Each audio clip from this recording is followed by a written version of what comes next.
ശബരിമല സ്വർണ്ണക്കൊള്ള കേസിൽ UDF convener Adoor പ്രകാശിനെ ചോദ്യം ചെയ്തു SIT ഇന്ന്.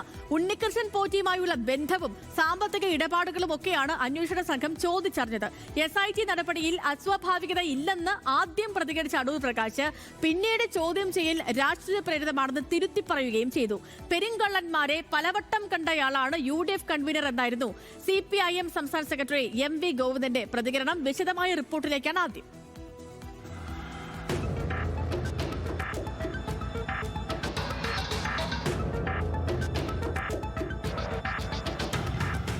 ശബരിമല സ്വർണ്ണക്കൊള്ള കേസിൽ സംസ്ഥാന സർക്കാരിനും CPIM-നുമെതിരെ UDF നേതാക്കൾ ആരോപണങ്ങൾ കടുപ്പിക്കുന്നതിനിടെയാണ് അടൂർ പ്രകാശിനെ ചോദ്യം ചെയ്യാൻ വിളിപ്പിച്ചത്. ചോദിച്ച കാര്യങ്ങൾക്കെല്ലാം തന്നെ കൃത്യമായി ഞാൻ മറുപടി പറഞ്ഞിട്ടുണ്ട്. ആ മറുപടി പറഞ്ഞതനുസരിച്ച് അവർ കാര്യങ്ങൾ ഇനിയും മുമ്പോട്ട് നീങ്ങും. അതിനപ്പുറത്തേക്ക് ഇതുമായി ബന്ധപ്പെട്ടുകൊണ്ട് ഒരു കാര്യവും പറയാനില്ല. പോറ്റിയുടെ കാര്യങ്ങളും മറ്റും കാര്യങ്ങൾ ചോദിച്ചിട്ടുണ്ട്. എനിക്കറിയാവുന്ന എല്ലാ കാര്യങ്ങളും അവരുമായി പങ്കുവച്ചിട്ടുണ്ട്. ആ പങ്കുവെച്ചതനുസരിച്ച് അവരെല്ലാം രേഖപ്പെടുത്തിയിട്ടുണ്ട്. തിരുവനന്തപുരം ക്രൈംബ്രാഞ്ച് ആസ്ഥാനത്ത് രാവിലെ 10:30 മുതൽ 2.5 മണിക്കൂറാണ് അടൂർ പ്രകാശ് MPയെ SIT ചോദ്യം ചെയ്തത്. ശബരിമല സ്വർണ്ണക്കൊള്ള കേസിലെ മുഖ്യപ്രതി ഉണ്ണികൃഷ്ണൻ പോറ്റിയുമായുള്ള അടുപ്പത്തെക്കുറിച്ച് SIT വിവരങ്ങൾ തേടി. അടൂർ പ്രകാശും പോറ്റിയും ഒരുമിച്ചുള്ള ചിത്രങ്ങൾ നിരത്തിയായിരുന്നു ചോദ്യം ചെയ്യൽ. മണ്ഡലത്തിലുള്ള ഒരു വ്യക്തി എന്നതിൽ അപ്പുറത്തേക്ക് ഉണ്ണികൃഷ്ണൻ പോറ്റിയുമായി ഒരടുപ്പവുമില്ലെന്നായിരുന്നു അടൂർ പ്രകാശിന്റെ മൊഴി. ചോദ്യം ചെയ്യൽ രാഷ്ട്രീയ പ്രേരിതം അല്ലെന്നായിരുന്നു അടൂർ പ്രകാശിന്റെ ആദ്യ പ്രതികരണം.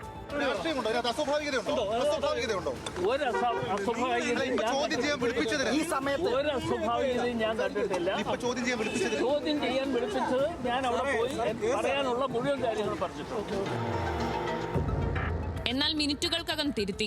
തീർച്ചയായിട്ടും അങ്ങനെ ഒരു രാഷ്ട്രീയ ഇടപെടൽ ഉണ്ട് എന്നുള്ളതിൻ്റെ പ്രത്യേകമായി ഞാനൊന്നും പറയേണ്ട ആവശ്യമില്ലല്ലോ. നിങ്ങൾക്കും വിലയിരുത്തൽ നടത്താൻ പറ്റുന്ന ആളുകളാണ്. ഈ തെരഞ്ഞെടുപ്പിനെ അവർ ഭയപ്പെടുന്നു. ഞങ്ങൾക്കൊന്നും മറച്ചു വെക്കാനില്ല. ഇക്കാര്യങ്ങൾ തുറന്നു പറഞ്ഞുകൊണ്ട് ഈ LDF ഗവൺമെൻറ് കാണിച്ച തെറ്റായ പ്രവർത്തനങ്ങൾ, ഈ സ്വർണ്ണക്കൊള്ള അടക്കമുള്ള കാര്യങ്ങൾ ജനങ്ങളുടെ മുമ്പിലേക്ക് കൊണ്ടുവരുന്നതിന് വേണ്ടിയുള്ള പ്രവർത്തനങ്ങളുമായി ഞങ്ങൾ മുമ്പോട്ട് പോകും. അടൂർ പ്രകാശിനെ ഫോണിൽ വിളിച്ചാണ് ആദ്യം ചോദ്യം ചെയ്യലിന് ഹാജരാകാൻ SIT ആവശ്യപ്പെട്ടത്. പ്രതിപക്ഷ നേതാവ് VD സതീശൻ നയിക്കുന്ന പുതുയുഗ യാത്രയിൽ സ്വർണ്ണക്കൊള്ള വലിയ പ്രചാരണ ആയുധമാക്കുമ്പോഴാണ് മുന്നണി കൺവീനറെ ചോദ്യം ചെയ്തത്. കൂടുതൽ പറയാനില്ലെന്ന് VD സതീശൻ. ഞാൻ കാസർഗോഡ് വെച്ച് പറഞ്ഞാണല്ലോ, പിന്നെന്താ ഈ സമയത്ത് ചോദ്യം ചെയ്യുന്നത് പ്രശ്നം കാണുന്നു. ഞാൻ ഇന്നലെ കാസർഗോഡ് വെച്ച് നിങ്ങളോട് അതിന് മറുപടി പറഞ്ഞാണ്. നടക്കുന്നത് തിരഞ്ഞെടുപ്പ് നാടകമെന്ന് KC വേണുഗോപാൽ. സർക്കാർ ഏറ്റവും വലിയ കുഴിയിലാണ് വീഴാൻ പോകുന്നതെന്നും മുന്നറിയിപ്പ്. ശബരിമലയിലെ സ്വർണം കട്ടതാഴാണെന്ന് കേരളത്തിലെ ജനങ്ങൾക്ക് ഇപ്പം എല്ലാവർക്കും അറിയാം. അവരെ സംരക്ഷിക്കുന്നത് ആരാണെന്നും അറിയാം. ഇത് പുറത്തു വന്നപ്പോൾ ഈ ജാള്യത മാറ്റാൻ വേണ്ടിയിട്ടുള്ള ഓരോ കളി ഇങ്ങനെ അങ്ങോട്ടും ഇങ്ങോട്ടും കളിച്ചുകൊണ്ടിരുന്നാൽ അവസാനം അവർ ഏറ്റവും വലിയ കെണിയിലാ പോയി വീഴാൻ പോകുന്നതും വരും ദിവസങ്ങളിൽ വ്യക്തമാകും. ചോദ്യം ചെയ്യലിന് പിന്നാലെ ഇടതുമുന്നണി ആരോപണം ഘടിപ്പിച്ചു. അടൂർ പ്രകാശ് പെരുങ്കള്ളന്മാരെ പലവട്ടം കണ്ടയാളെന്ന് MV ഗോവിന്ദൻ.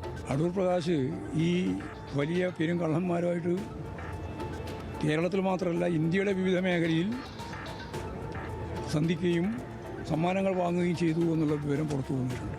UDF നേതാക്കൾ ജയിലിൽ പോകുമെന്ന് ബിനോയ് വിശ്യം ന്യൂസ് മലയാളത്തോട് പറഞ്ഞു. അടൂർ പ്രകാശിൻ്റെ ഒക്കെ പങ്ക് പുറത്തു വരും. ആദ്യമായിട്ട് പോറ്റി വന്നത് എപ്പോഴാണെന്ന് ഇപ്പോൾ എല്ലാവർക്കും അറിയാം. അതുകൊണ്ട് ഈ പോറ്റി കാര്യം പറഞ്ഞിട്ട് ഓരോ തവണയും LDF-നെ കല്ലെറിയാൻ ശ്രമിക്കുമ്പോൾ ഓരോ കല്ലും തിരിച്ചു വന്ന് കൊള്ളുന്നത് KC വേണുഗോപാലിനും അടൂർ പ്രകാശിനും UDF-നും BJP-ക്കുമാണ്. അടൂർ പ്രകാശിനോട് സതീശൻ രാജി ചോദിക്കുന്നില്ലേ എന്നായിരുന്നു മന്ത്രി V ശിവൻകുട്ടിയുടെ പരിഹാസം. പ്രതിപക്ഷ നേതാവ് ഈ സാഹചര്യത്തിൽ വാസവൻ രാജിവെക്കണമെന്ന് പറഞ്ഞതുപോലെ UDF-ന്റെ കൺവീനർ സ്ഥാനം രാജിവെക്കുന്നതിന് വേണ്ടി അടൂർ പ്രകാശത്തിനോട് ആവശ്യപ്പെടുമോ എന്നുള്ളതാണ് എൻ്റെ ചോദ്യം. അത് ആവശ്യപ്പെടുക എന്നുള്ളതാണ് മാന്യമായ രാഷ്ട്രീയ പ്രവർത്തനമെന്ന് പറയുന്നു. വരും ദിവസങ്ങളിലും സ്വർണ്ണക്കൊള്ളയിൽ അടൂർ പ്രകാശിനെ പ്രതിക്കൂട്ടിലാക്കി UDF-നെ പ്രതിരോധത്തിലാക്കാനാണ് LDF. വിവിധ ബ്യൂറോകൾക്കൊപ്പം ന്യൂസ് മലയാളം, തിരുവനന്തപുരം.